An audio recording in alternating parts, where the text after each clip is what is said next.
طبعًا بقى كده كلنا كأمهات لازم نرتّب بالليل قبل ما ننام هنتغدى إيه بكرة.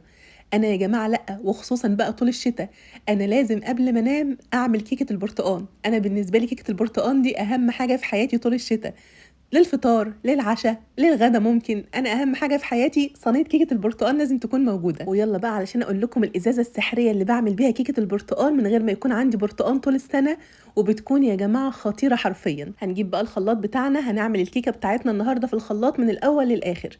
هنضيف في الخلاط 3 بيضات يكونوا بحرارة المطبخ، وهنضيف عليه كوباية لبن، وبرده اللبن يكون بحرارة المطبخ، وهنضيف كوباية من الزيت وكوباية ونص من السكر، وطبعًا ظرفين من الفانيليا أو معلقة فانيليا سايلة.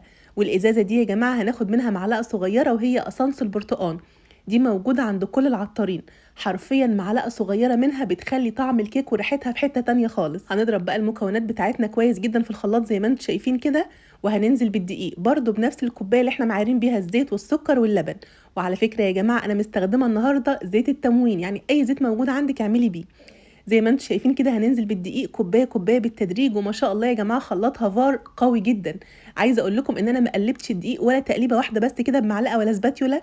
ما شاء الله الخلاط قوي جدا. زي ما انتم شايفين كده انا حطيت كوبايتين ونص من الدقيق، وفي الاخر بقى كده هنقلب تقليبه واحده كده علشان نتاكد ان مفيش اي دقيق لازق في الخلاط. هنجيب بقى الصينيه بتاعتنا، وانا استخدمت اكبر صينيه في الصواني البايركس اللي هم الثلاثه اللي بيكونوا مع بعض دول. انا استخدمت اكبر صينيه فيهم. طبعا دهنتها الاول كده بمعلقه سمنه ورشه دقيق. لو عايزين ارتفاع الكيك بتاعتكم يكون اعلى من كده اعملوها في صينيه اصغر من كده شويه، يعني لو عملتوها في صينيه مقاس 26 هيكون ارتفاعها اعلى من كده كمان. هندخلها طبعا فرن سخن من قبل كده على حراره 180 في الرف اللي في النص. بتاخد معانا يا جماعه في الفرن من 45 ل 50 دقيقه. وطبعا يا جماعه زي ما احنا عارفين كده احنا مش بنفتح عليها الفرن خالص اثناء التسويه. انا فتحت الفرن عليها لما خلاص اتاكدت ان هي استوت تماما وكمان اخدت لون. الناس بقى اللي بتسالني في التعليقات بيقولوا لي يا مروه الكيكه بتاعتنا بتهبط مننا اول لما بنخرجها من الفرن. طبيعي يا جماعه ان هي وهي في الفرن بتكون عاليه جدا. لما بنفتح عليها باب الفرن ونسيبها انها تهدى شويه طبيعي انها تهبط شويه.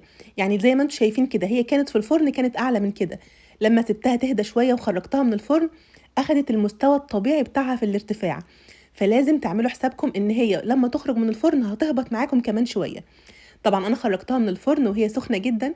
كان المفروض استنى عليها بس انا كان عندي مشوار وكنت مستعجله جدا فما استنيتش عليها بصراحه.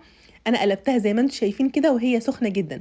طبعا استنوا عليها شويه لان طبعا الكيكه واحنا بنقطعها وهي سخنه جدا بتكون مفروله شويه. بس زي ما انتم شايفين كده ما شاء الله الكيك سخنه جدا ومطلعه بخار قدامكم، وما شاء الله ولا مفروله ولا اي حاجه خالص وهشه وجميله. وريحتها يا جماعه خطيره. المعلقه بتاعت اسانس البرتقان دي بتنقل طعم الكيكه في حته تانية خالص. ان شاء الله بقى تجربوها بالطريقه بتاعتي وانا متاكده انها هتعجبكم جدا. وبس كده خلاص خلصنا والفيديو بتاعنا خلص، يا رب يكون عجبكم. وما تنسوش يا جماعه لو الفيديو عجبكم تعملوا ايه، تعملوا لايك وشير للفيديو. وبالف هنا مقدما، واشوفكم على خير بقى في الفيديو اللي جاي. مع السلامه.